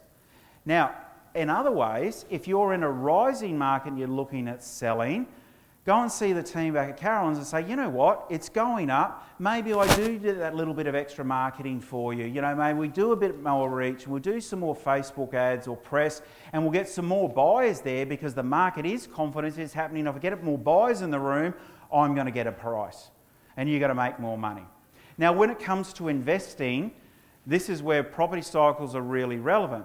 Because ultimately as a homeowner, if you're just staying in your home and you're sitting here and you're, I'm not going anywhere, don't worry about cycles because that's not what it's about. It's only if you're buying and selling. But investing is very different. So we could have the best property in the right locations, little schools and shops, but if the city is in a downward cycle, we're not making money. It's not going anywhere. But in reverse, if we're buying in an upward cycle, everything's going up, even the bad ones. Probably one of the best examples in Australia was a suburb in Sydney called Mount Druitt. They made a show on it a few years back on SBS called Struggle Street. I mean, it was sort of as rough as you could get, pretty much. And even that, in the cycle that Sydney had between 2012 and 17, that went from an average price of around $220 to $560. So even the bad ones in good cycles are going up. So what you've got to do as an investor, we don't actually care where in Australia we buy it because we're not living there. And the good thing what's going on in property cycles in Australia, they're always in a different place at a different time. So what we can do is go, okay, I'm going to buy a property today, I'm going to make some money out of it. Where's the cycle going up? I'm going over there. All right, 3 to 6 years, that's peaked at its market. I'm going to go over there now. And then I'm going to go over there. You can continually rotate your locations because it's just a widget. Now with your property cycles, look, I know we can't read that even though I've got a big screen, but this is the Heron Todd White report. They're the biggest valuers in the country. You can download off our site, you can go to HTW Direct. That's going to tell you where all the properties are in their cycle, whether it's houses or units. Now another good resource that you should tap into is what First National can offer everyone is that we have constantly property market updates, which again you can watch online, you can see what's happening and get more into detail into that. So get your information and be clinical about it and go, it's a widget. That's where it's happening, that's where I need to be. So how do we make it as simple as possible? I've now looked at all of my suburbs and I've narrowed it down to 3. Suburb A has 50 positive ticks, Suburb B has 25 and C's got 5. Which one should we buy for an investment property to make money? A. I didn't think that would... I'll try that one more time. Let me think about this for a moment. 50 ticks, so I've got good cycles, schools, shopping centres, hospitals, great roads, supply and demand, perfect ratios. This isn't a hick town with no jobs, the hospital just closed down and everybody's on the dole and you've got unlimited land. Which one should we buy? Makes sense? It's just a direct comparison. Now this is where time comes into it, because so many people do their research on what the suburb's been doing. Does anybody in the room have a time machine? Just checking. Oh, he does. Oh, we're following him home. Or maybe we've already followed him home. I don't know. Stop forgetting about what it's done, what's it going to do. Because suburb B, if we've done our research right, in 3 years' time's now got 100 ticks. And in 10 years' time, suburb 3's actually got 300 ticks. So this is where we start comparing it back to ourselves. Yes, over a 10-year period, suburb C is the best one. But what if I don't have 10 years to make my money and I want to make money now? Well, I'm going to take suburb A. So this is where your age, your timing, your strategy is really important to picking the suburb. But the only thing that's relevant is how many ticks and how many are coming and how quickly are they coming. And that's how you make smart choices with investments. Now, there is also another way of purchasing property, and it's through your superannuation. Some people know, some people don't. I'm going to cover it pretty quickly. With superannuation, you've basically got 2 styles of products out there. Your normal industry super. Now, what happens with your normal superannuation is that's going directly into the share market. Don't confuse it if they say, oh, it's in property. No, it's in property trusts or shares. It's still shares. Generally, you've got a 3-option scenario. Low risk, low return. Medium risk, medium return. High risk, high return. It's all in the shares. If you set up a self-managed super fund, basically you own your own superannuation company, or you're really a member of it. Now, with a self-managed super fund, you can actually have 4 members and you can all join together in. All right? So it can be your brother, your cousin, mate over the street. But the difference now with a self-managed super fund is that you can now choose where your money's going. So maybe you're reaching retirement and you've taken a big hit and you just want to know that I ain't going anywhere, put it into cash. If you're a bit of a gambler and you're a red or black sort of person, go for shares. But the difference now is that you can actually buy property direct in your self-managed super fund. So you can go out there and buy it as an investment and help it make money and take all those advantages. Now, one of the big 2 advantages of buying in a self-managed super fund is, 1, the banks will lend you money. So if you've got $250,000 in your super fund, now you've got a 30% deposit. So instead of getting growth on your $200,000, now you're getting capital growth on $500,000 or $600,000. So leverage now comes into play. And one of the real good ones is that when you sell it in retirement phase, there's no capital gains tax. So that's another way of avoiding that, sir. So self-managed super fund is a great way of going. Now, ultimately, there's always risks, there's always problems, and with property investment, how do we deal with them? We know the returns are good even with bad ones. So the first thing that you should do, whether it's an investment property or your home, make sure you engage independent legal advice. Right? If it's a standard REIQ contract and it's a house, get your building and pest inspections, make sure you've got clauses, but make sure that you've got a good lawyer to read it. If it's starting to get a bit more complex, off the plan, house and land, there's different things, caveats. But either way, make sure that you get a great lawyer to go and read the contracts, not just do the conveyancing. Because there's so many horror stories out there. The people have bought the property and because you know what, they've gone, oh, that guy down the road, he's only charged me $300 for conveyance and the really good one was $600. I could have spent another $300 and saved myself $300,000 or $400,000. So don't cheap out when it comes to getting legal advice.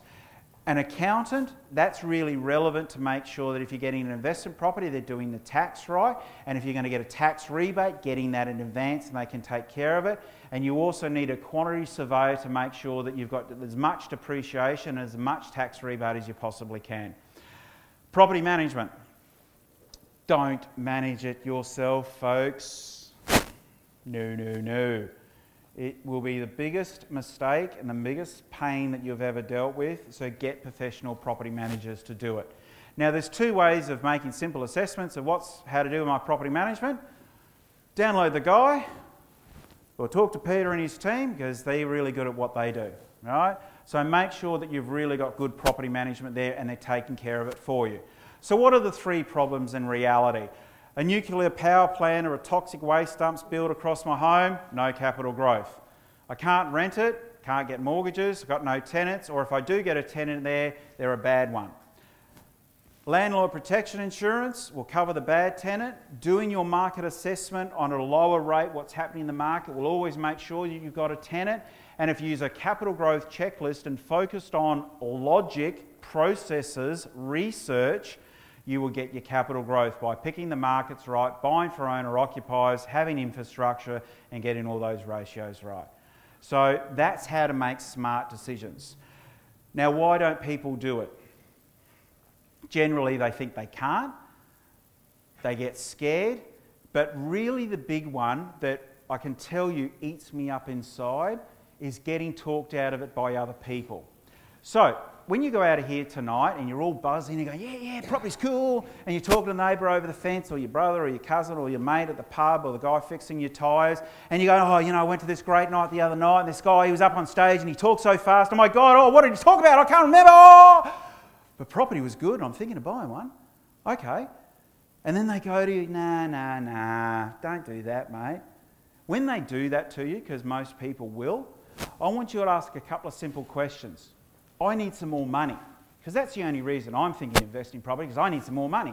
And I think property is a pretty good option, and you're telling me not to do it. Can you please give me an alternative? And if they then go, no, I don't know anything, then ask them this simple follow-up question. Can I have some of your money, please? And when they say no, that's when you stop listening to them and just get on with your life. All right?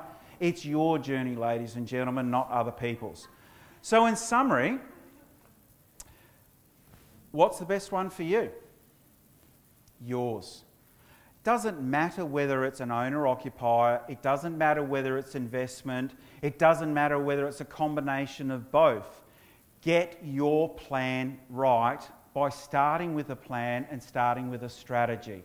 That's really the key. Your strategy revolves around you.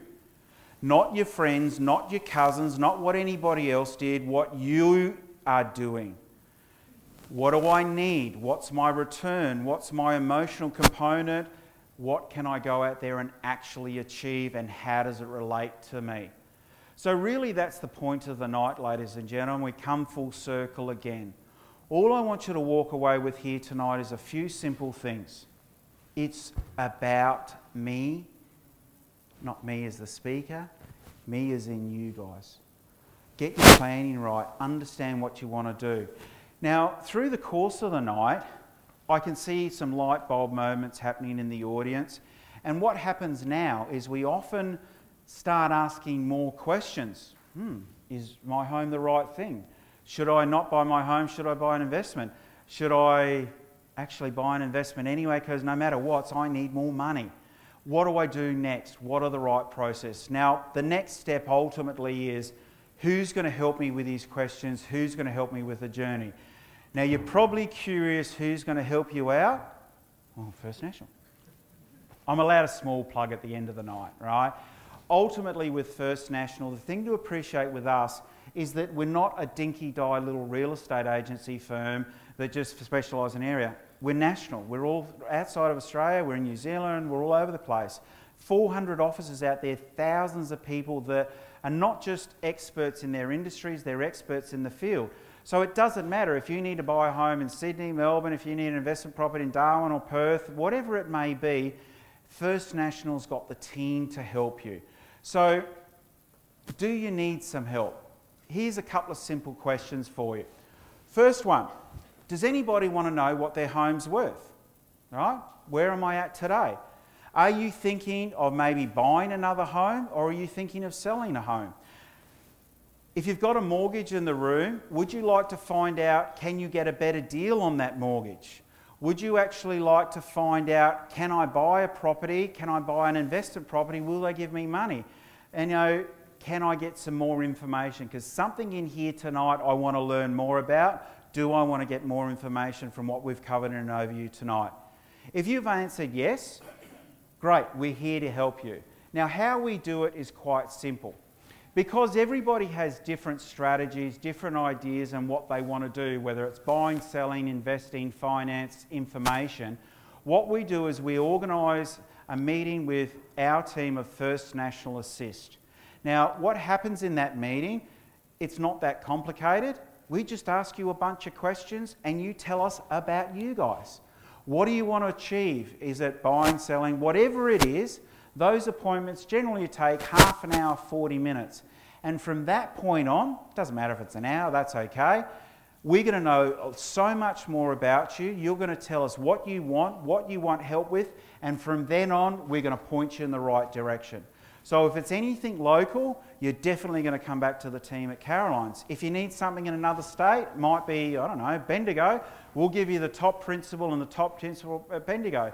If you need the right investment strategy, hey, feel free to pick my brains for an hour or two, because if there's anything about investing in property you want to know, I'm happy to help you and point you in the right direction.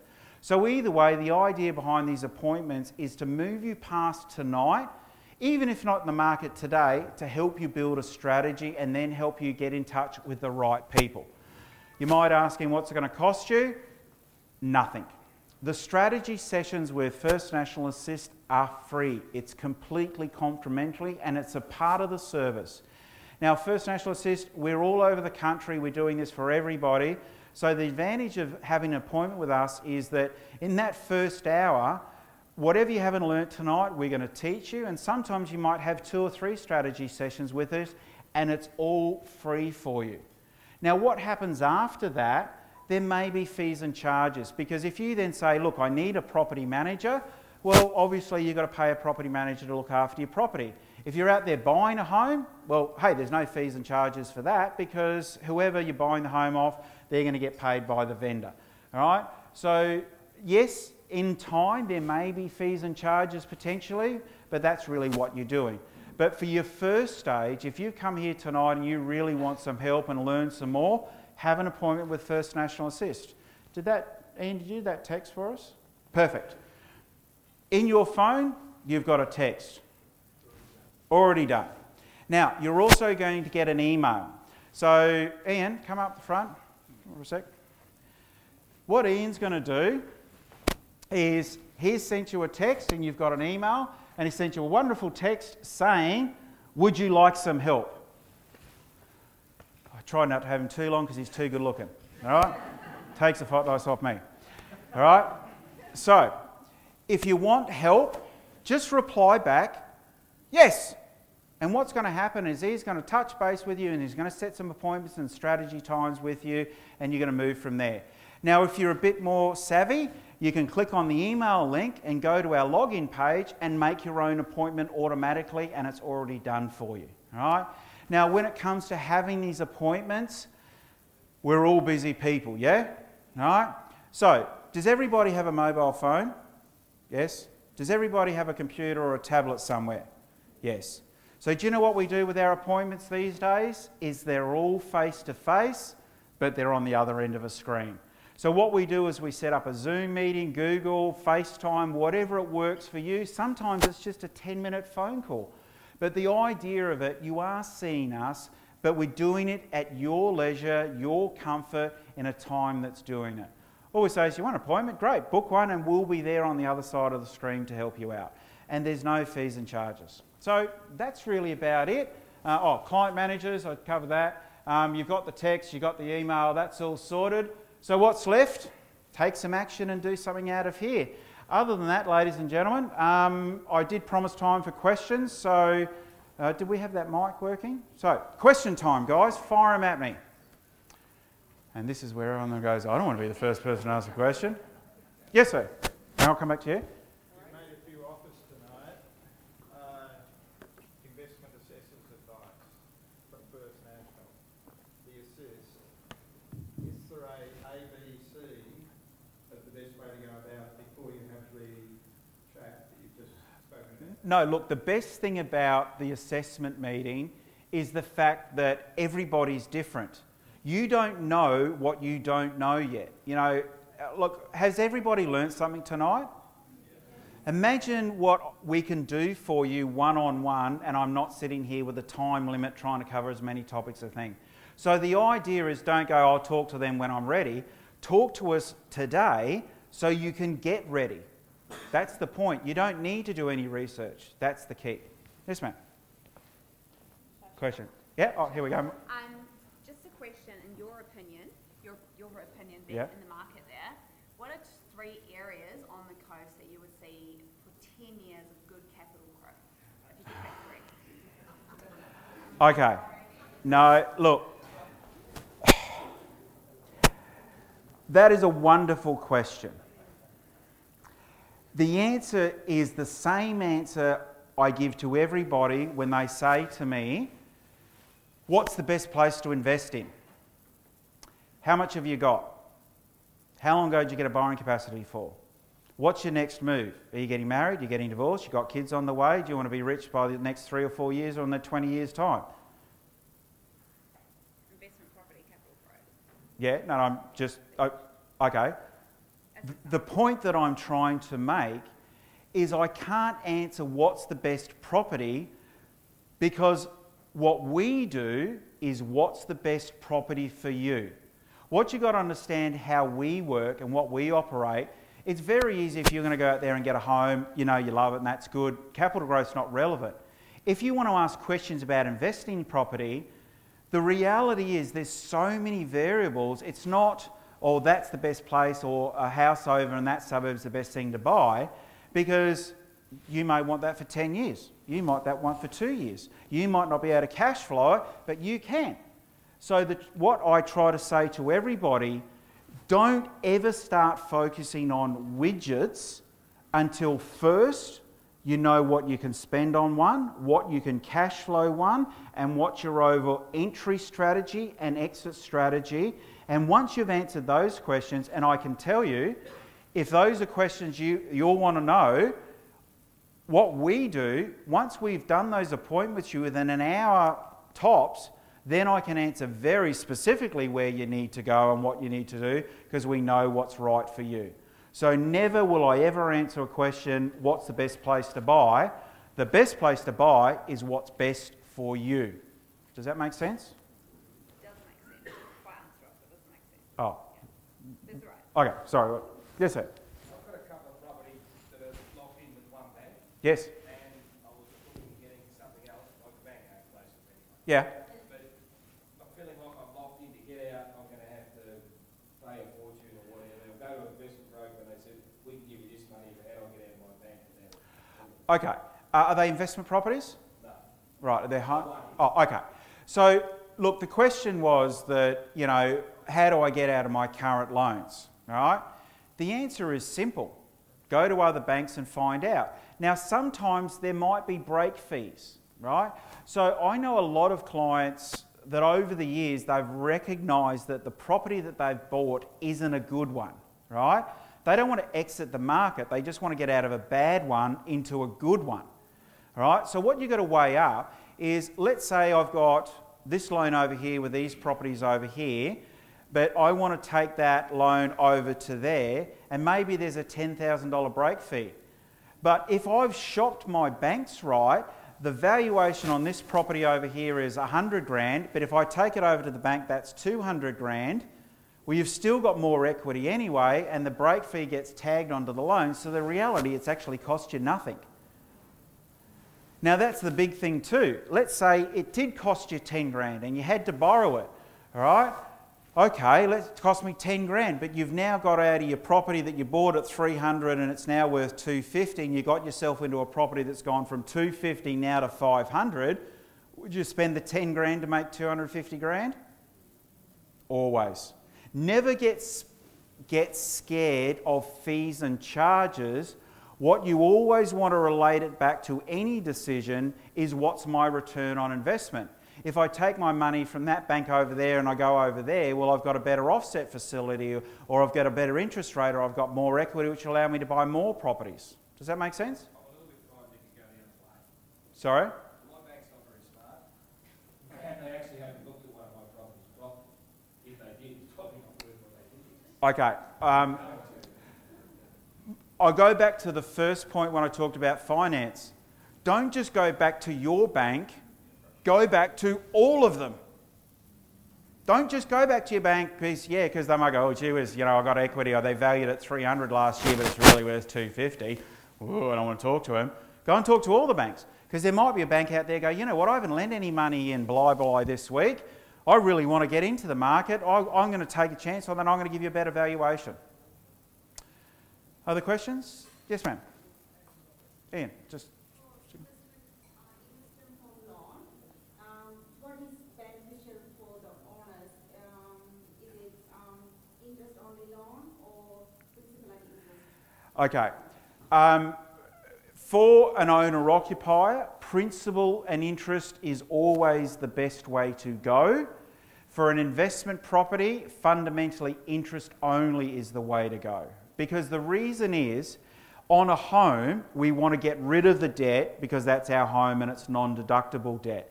With an investment property, you don't make your money by paying $2,000 or $3,000 or $5,000 off each year.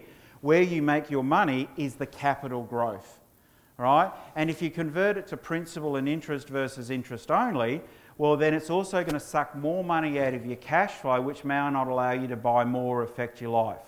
Now, that's a general overview statement. What I would say is, I'm not going to say what's right or wrong in a general format, what's right or wrong for you. But rule of thumb, most people think, should I be principal interest for an investment property? Generally, it's interest only, because you're not making your money by paying it off, you're making the money from capital growth. Does that make sense? Yeah, when calculating maybe calculating how much we are paying monthly for this investment only and principal and interest, it's only $100 or $200 per month. We will be paying extra for this principal and interest, and at least something will be reducing from the total loan. So that's why I was trying to find out. Look, if you can afford an extra $100 and $200 a week in repayments, what I would be doing is not directly them towards investment property, but putting the extra payments off your home loan first. So don't go, I'm going to put $50 extra off on my home loan and $50 off investment property. Put the extra $100 directly into your home loan. Now, I didn't want to get too much into finance tonight, because the answer is, the finance questions is ultimately talk to the finance people to get the right answer, because there's also other things. Offset facilities where you put all your income into your home loan, you get the rent out of your investment property and put in your home loan. So there's better structures to pay your home loan off than just paying a little bit extra on your investment property. But the answer is always, talk to the good brokerage team. Other more questions? Yes, sir? I've probably got two. One is firstly about, as you're saying, the guys from Rams might love me or hate me, but I know, well, I have heard that if you apply for loans at separate banks, say you go to CBA or Westpac or ANZ, whoever, when when you apply for a loan, it's actually marked on the CRA. Correct. Whereas when you go to a broker, it isn't, because you're put in as a blind subject as a scenario. Is that right? Maybe clear that up a bit further. If you make an application for finance, for a pre-approval or an application for finance, you have that on your credit score, yes, and every bank will know. And that's a big problem, because if you're going, oh, I'm going to go to Westpac and they're going to give me approval, then I'll go to ANZ. ANZ goes, oh, hang on, you've already gone to Westpac last week, what's going on? So that's why what I try to clarify with people is, don't go and get pre-approvals with a bank, go and get a borrowing capacity. So what the lenders do... It gets put out to market. Yeah, and it's never gone on your history or anything, because what you've got to understand how the brokerage industry works, the banks don't tell you who they're going to lend to and not lend to, but they tell the brokers. So automatically what happens, you might walk in and, I don't know, you're a chippy and you've got a 200 grand debt and a car loan.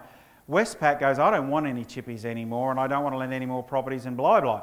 But ANZ goes, I want to lend to some chippies today and I love blah, blah. So they already know that already. So that's what really good brokers are doing, is that they're actually giving the information before you go to the next step of putting it on paper. And probably the second question I'd like to ask too is, well, I'm in a horrible situation where I'm paying a lot of land tax in Queensland. And I'd like to invest interstate. Yes. But have no, born and bred the Sunshine Coast boy, but and have no knowledge of interstate markets. Yep. Where do you start? It's not complicated. Have you got your phone on you? Yes, I have. Just reply yes. Okay.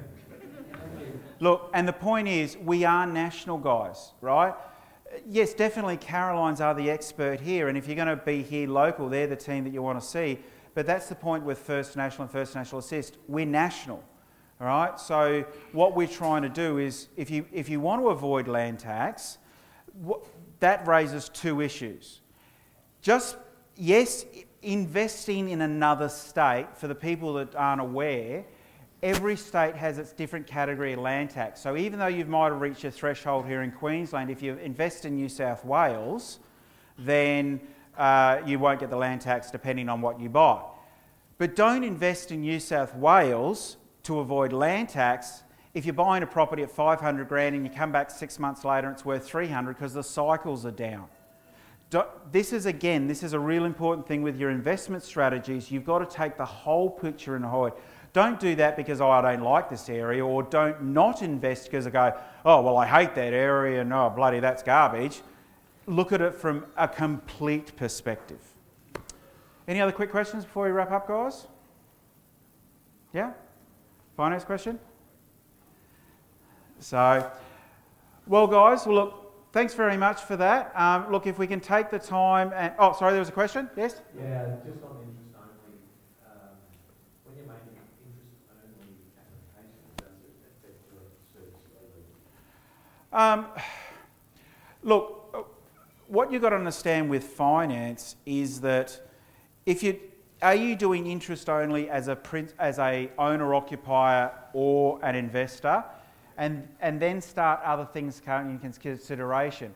Because what they're going to look at, like if you're assessing the rent, they're not going to assess the rent at the full purchase price. So when it comes to, and look, I'm trying to avoid too much in-depth questions because I don't want people walking out here, hearing an answer and then going up tomorrow and going, well, you told me that answer. The answer when it comes back to finance is every bank has different lending criteria and they change them daily, all right? Like literally, like when you got a loan from Westpac tomorrow, the next day you ring them up and no, sorry, you don't get one. So what I would say is any finance questions, always go back to a broker, always shop your scenarios and always come back from there. Does that make sense? Cool. Perfect. Now, one last final request.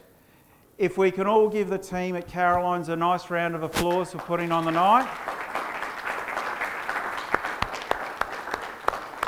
They've gone out of their way for you here tonight, and hopefully if you enjoyed it. We will have another one in a few months' time, so if you enjoyed it, come back, bring your friends. Feel free to stay and have a drink and talk to the team if you like. If anybody would like to record a little thing and say that was wonderful, feel free to see Rocco over there. Some people love to be on TV. I'm the opposite. I hate it. But other than that, everyone will be contacted in the next 48 hours or so just to touch base. How you going? What did you love? And if you want an appointment, see you soon. Other than that, ladies and gentlemen, thanks very much for coming along.